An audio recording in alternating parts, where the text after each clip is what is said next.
One of the important things if we're doing rehab for herniated discs or bulging discs in the lower back is just evaluating things to make sure that we're doing the right rehab, because the wrong stuff can undermine things. And I'd say there's maybe some things here that are good, but some things that could be better.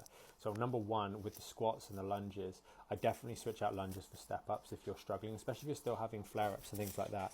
Because, and I'd be doing sets of 10. So it might be that you're doing 30 squats total, you're doing 3 sets of 10 or 4 sets of 10 or 5 sets of 10, but it's better off to do sets of 10 or something like that rather than just doing 30 straight, because part of the practice that you're doing right now is also learning the correct technique, and coming back at it fresh and doing those good reps is going to be better than just banging out 30, because you tend to get a little bit sloppy towards the end.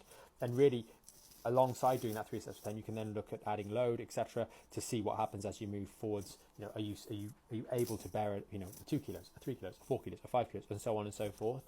Because ultimately, you will still be using weights on a daily basis. There'll just be things like the laundry. There'll be things like the ironing board. There'll be things like, you know, your toddler or whatever it be, the shopping. So actually starting to learn how much you can tolerate within a safe environment of control, such as your workout, is going to be really, really helpful for you.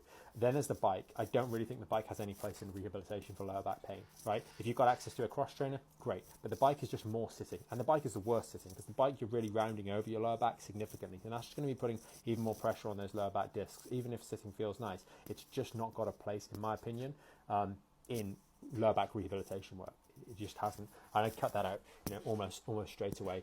We spend enough time sitting down every single day. We don't need our exercise to be sat down as well. So making some of those changes will really help you get a better progress on the exercises and improvement. And as for the lunges, the primary reason I suggest lunges aren't as good is because actually to do a forward lunge, when you kind of go into that lunging position, there's that impact, there's that opportunity for errors to happen as you land. If people often in experience go lower than they're competent to do so, whereas with the step up or the reverse lunge even, you tend to have a lot more control and you can do it better. And for both of those exercises, the squat and the hip hinge, we've got some great tutorials on the YouTube channel, on the website, backinshapeprogram.com. Just type in step up tutorial, type in squats tutorial, and there'll be a full breakdown to make sure that you're doing it correctly and you've got a nice little pathway to actually scale that.